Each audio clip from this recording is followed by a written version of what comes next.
Hello everyone, and welcome to another edition of All About the Cars of Gran Turismo 7.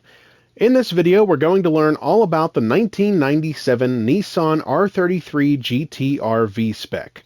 Now, there are two ways that you can obtain this car in this game.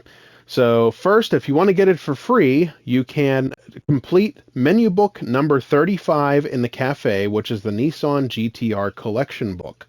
If you complete that, you'll get this car for free, no payment necessary. Or you can get it at the used car dealer for $159,500, or credits, excuse me. So that price may or may not change over time. So right now that's what it's going for. And as many of you may or may not already know, the cars in the used car dealership do rotate in and out daily. So this car may or may not be available to you at the time that you're watching this video, but it will eventually rotate back into being available for purchase at the used car dealership. So we're going to click on this car now and look at some of its specs. So this car comes stock with 523.89 performance points. The drivetrain is four-wheel drive, so the engine is situated at the front of the vehicle here, and it delivers power to all four wheels. The maximum power stock is 319 horsepower at 6,800 RPM. It weighs just under 3,400 pounds, and the engine is turbo aspirated. Now we're going to click on Learn More and see what Andy has to say about this car. Just so you know, the R33 GT-R is faster and more stable handling machine than the R32. Credit here goes to the R33's longer body. I mean, just look at the wheelbase. It's more than 3.9 inches longer than that of the R32. This difference can really be felt when driving hard on a racetrack. Also, this V-spec version doesn't understeer as much as the R32 V-spec.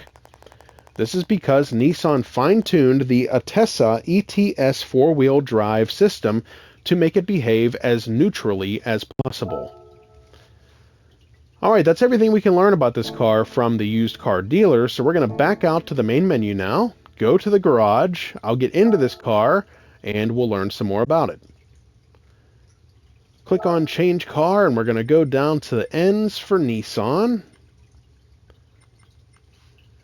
And here we are, and there it is. So I'm going to click on this car, we'll listen to the startup sound, and then we'll learn some more.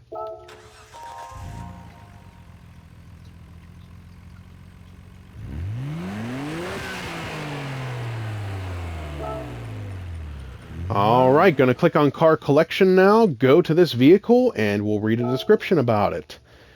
This top-of-the-line GT-R R33 included the Atessa ETS Pro high-performance all-wheel drive system. When the new 9th generation Skyline sedan, the R33, was introduced in August of 1993, one model was conspicuously missing from the lineup, the GT-R. The R32 GT-R was still being sold at dealerships all the way through November of 1994, and Nissan engineers were working overtime to create a car that surpassed the R32. The car was finally unveiled at the 1993 Tokyo Motor Show, but fans still had to wait until January of 1995 for it to hit dealerships. Many had their doubts whether the R33 could surpass the awesome performance standards set by the R32, but it not only met everyone's expectations, it surpassed them, proving this in a television commercial called Minus 21 Second Dream.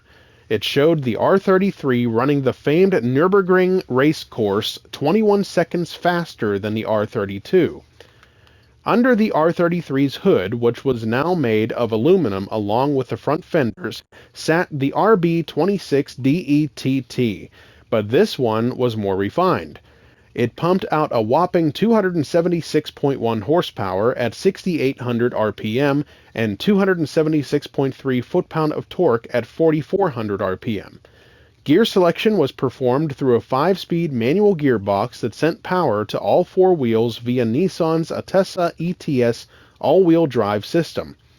Also included in the handling mix was an active LSD, strut tower bar, and powerful ABS-equipped Brembo brakes. To commemorate its entrance in the famed 24 Hours of Le Mans race, the LM Limited was introduced in 1996.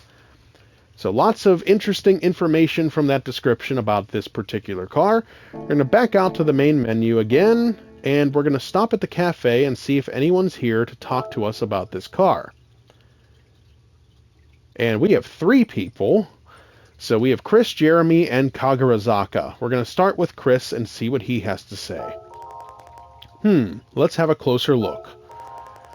The romance of minus 21 seconds. That was the slogan for the R33 Skyline GTR. In a time trial on the Nürburgring Nordschleife, it improved on the lap time of the previous GTR, the R32, by a full 21 seconds. It was a phrase that reflected the development effort that went into the R33 GTR. I think stories like that are part of the magical nature of the R33 GTR. Okay, we're going to go to Jeremy next and see what he says. Oh wow, this is I've got to tell someone. You know, the R33 GTR always reminds me of Nissan's participation in the 1995 Le Mans. The regulations of the race actually prohibited cars with 4-door models in its lineup. So, Nissan made a special 2-door Nissan Nismo GTR LM, which it registered in the UK to pass homologation. Thus, the car was cleared to race at Le Mans. General Manager Kozo Watanabe, who developed the car, wanted to enter this GTR in Le Mans pretty badly. Alright, we got one more person to talk to, and that's Kagarazaka. The Skyline GTR is an icon of the Japanese automotive industry. But there may be no other car in Japan where its history and tradition weighs so heavily on a designer. In that respect, designing a GTR today is not so different than designing a Porsche or a Ferrari. Back when the R33 was built, a normal mid-size sporty sedan was the base. So there was probably a lot of difficulties in its design.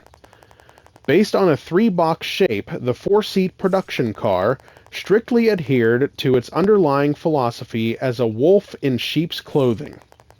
Also, because the beginning of the R33 development overlapped with the tail end of the economic bubble in Japan, the body of the R33 was large, heavy, and its style was stocky, but it was elegant in overall style.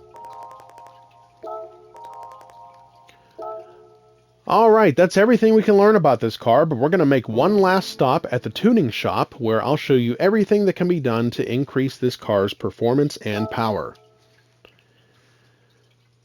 Alright, so I have done some work on this car, as you can see. I have just under 700 performance points on this R33 GTR, but I'll show you everything that can be done to it. Under the sports category, everything here can be added to the car. Under Club Sports, with the exception of high compression pistons, everything else is available to be added to this particular vehicle. Under Semi-Racing, everything with the exception of a supercharger can be purchased. And under the Racing category, again, everything with the exception of the supercharger can be purchased, including Weight Reduction Stage 4, which is reserved for a very particular group of cars on this game. So not every car can use this, and I apparently forgot to buy it, but oh well, no problem. Alright, so that's everything we can learn about this car. I hope you enjoyed the video, and I hope it helped you to determine whether or not you would like to add this car to your collection. Stay tuned for more videos highlighting all of the cars of Gran Turismo 7. Don't forget to like and subscribe to our YouTube channel. Thanks for watching. We'll see you next time.